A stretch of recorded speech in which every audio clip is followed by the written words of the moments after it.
আসসালামু আলাইকুম। Hello everyone, welcome to my channel super kitchens recipe. আশা করব সবাই অনেক ভালো আছেন। আজকে আপনাদের সহজে একটা পিঠার রেসিপি শেয়ার করব। এলাচ ফ্লেভার বিস্কুট পিঠা তৈরি করে দেখাবো আজকে। ডিম, চিনি ও ময়দা দিয়ে খুব সহজেই এই বিস্কুট পিঠাটি তৈরি করে নিতে পারবেন। আশা করব এই সুন্দর পিঠাটি একবার অবশ্যই বাসায় ট্রাই করে দেখবেন। পিঠাটি দেখতে যতটা সুন্দর তেমনি খেতে অনেক মজার। আশা করব আপনাদের অনেক ভালো লাগবে। চলুন তাহলে মজাদার এই এলাচ বিস্কুট পিঠাটি তৈরির প্রস্তুত প্রণালীটি দেখে নেওয়া যাক।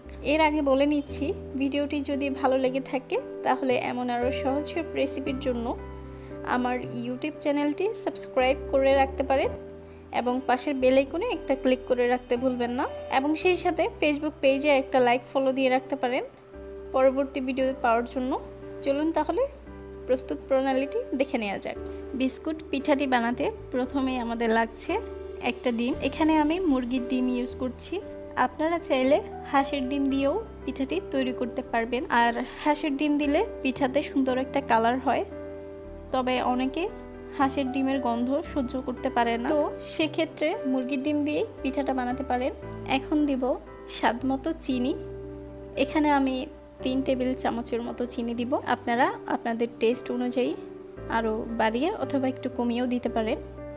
চিনি এই পরিমাণ থেকে আরও বেশি বাড়িয়ে দিতে গেলে পিঠাগুলো অতিরিক্ত মিষ্টি হয়ে যাবে, খেতে ভালো লাগবে না। আর এখন দিচ্ছি 1 চিমটি পরিমাণ লবণ। এখন এই ডিম চিনিটাকে একসাথে ভালো মতো হ্যান্ড উইস্ক দিয়ে ভালো মতো ফেটে নেব। এভাবে হাত দিয়ে অনেকক্ষণ ধরে বিট করে নিতে হবে যেন চিনিটা ভালোভাবে ডিমের সাথে মিশে যায়।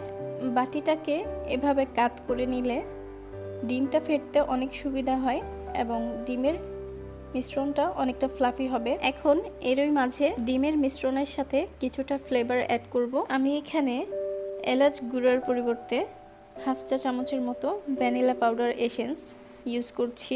এলাচের ফ্লেভার আমার পছন্দ না, তাই আমি এখানে এলাচের গুঁড়ার পরিবর্তে ভ্যানিলা পাউডারটা দিলাম। আপনারা অবশ্যই এলাচের গুঁড়া ইউজ করবেন, এতে করে খুব সুন্দর একটা ফ্লেভার পাবেন।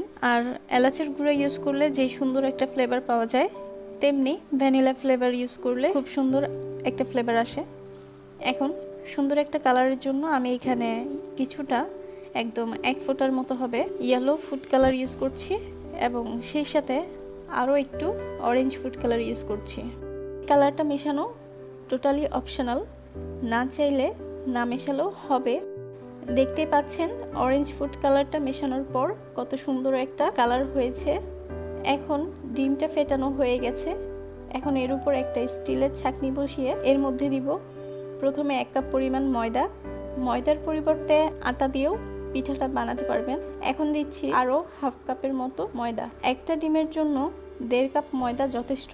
যদি আপনারা 2টা ডিম দিয়ে পিঠাটা বানান সেক্ষেত্রে 3 কাপ পরিমাণ ময়দা দিবেন বা আটা দিবেন। এখন ময়দাটাকে ভালো মতো চেলে নেব। পরিষ্কার হাতে ময়দাটাকে ডিমের সাথে একসাথে ভালো মতো মিশিয়ে একটা ডোয়ের মতো তৈরি করে নিতে হবে। এখন ডোটা তৈরি করতে অবশ্যই পানির প্রয়োজন হবে।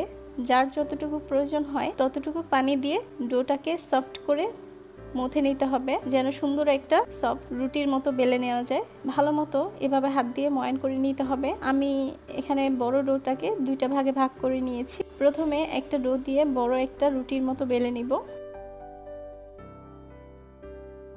রুটির পুরুত্বটা ঠিক এমন হবে, রেগুলার খাবার রুটি যেটা সেটা থেকে একটু মোটা হবে, একটু মোটা করে বেলে নিতে হবে। এখন এখানে আমি একটা রাশিয়ান নোজেল নিয়েছি। রাশিয়ান নোজেলগুলো একটু বড় সাইজের হয়, এই সাইজের পিঠাগুলো দেখতে একটু বেশি সুন্দর হবে। আর এটা হচ্ছে 2D নোজেল, এটার থেকে রাশিয়ান নোজেলের সাইজটা একটু বড়, তাই আমি রাশিয়ান নোজেলের সাইজেই পিঠাগুলো বানাবো। আপনারা চাইলে বোতলের যে কোনো ছোট ঢাকনা দিয়েও পিঠাগুলো কাটতে পারেন। এখন প্রথমে রাশিয়ান নোজেলটা বসিয়ে এভাবে গোল করে কেটে নেব। এখন এই গোল ছোট সাইজের রুটিগুলো দিয়ে সুন্দর করে এভাবে হাত দিয়ে ডিজাইন করে নিতে হবে।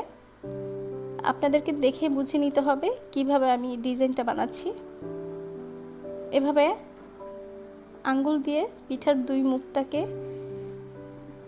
ভালো মতো চাপ দিয়ে লাগিয়ে নিতে হবে, নয়তো ভাজার সময় পিঠার ডিজাইনগুলো খুলে যেতে পারে।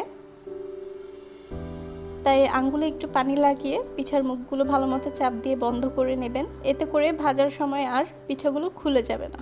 এভাবে বাকি সবগুলো পিঠা আমি ডিজাইন করে নেব। আমি পানি ছাড়াই মুখগুলো বন্ধ করেছি, তাই ভাজার সময় আমার পিঠাগুলো অনেকটা খুলে গিয়েছিল। তাই আপনারা আমার মতো ভুল করবেন না। আঙ্গুলে কিছুটা পানি লাগিয়ে পিঠার দুই মুখ ভালো মতো চাপ দিয়ে বন্ধ করে নেবেন। এতে করে ভাজার সময় আর খুলে যাবে। আমাদের ফেসবুক গ্রুপে চাইলে অ্যাড হতে পারেন। গ্রুপের লিঙ্ক ডেসক্রিপশন বক্সে দেওয়া থাকবে। ঠিক একইভাবে বাকি ডোটা দিয়ে সবগুলো পিঠা আমি বানিয়ে নিব। সবগুলো পিঠা বানানো হয়ে গেছে। এখন পিঠাগুলো ভাজতে চলে যাব। চুলায় একটা কড়াই বসিয়ে তাতে পর্যাপ্ত পরিমাণ সয়াবিন তেল দিয়ে ভালো মতো তেলটাকে গরম করে নিতে হবে। তেলটা ভালো মতো গরম হয়ে গেলে এখন পিঠাগুলো সবগুলো দিয়ে চুলার আঁচ কমিয়ে মিডিয়াম টু লো করে দিতে হবে এবং আস্তে আস্তে পিঠাগুলোকে নেড়ে চেড়ে হালকা ব্রাউন করে ভেজে নিতে হবে। এই পর্যায়ে অবশ্যই চুলার আঁচ মিডিয়াম টু লো করে রাখবেন, নয়তো পিঠাগুলো খুব দ্রুত কালার হয়ে পুড়ে যেতে পারে এবং ভিতরের অংশটা কাঁচা থেকে যেতে পারে। পিঠাগুলো ভাজা হয়ে গেলে উঠিয়ে নেব। আমি কয়েকটা পিঠা ভেঙে দেখাচ্ছি কতটা ক্রিস্পি হয়েছে। আশা করব আমার আজকের এই বিস্কুট পিঠার রেসিপি আপনাদের খুব ভালো লেগেছে। ভালো লাগলে বাসায় অবশ্যই একবার ট্রাই করে দেখবেন, কেমন হয় আমাকে জানাতে ভুলবেন না। চাইলে ফেসবুক গ্রুপে পোস্ট করে জানাতে পারেন কেমন হয় পিঠাগুলো। পরবর্তী ভিডিও দেখার জন্য আমন্ত্রণ জানিয়ে আজকের মতো এখানে বিদায় নিচ্ছি। ভালো থাকবেন সবাই। আল্লাহ হাফেজ।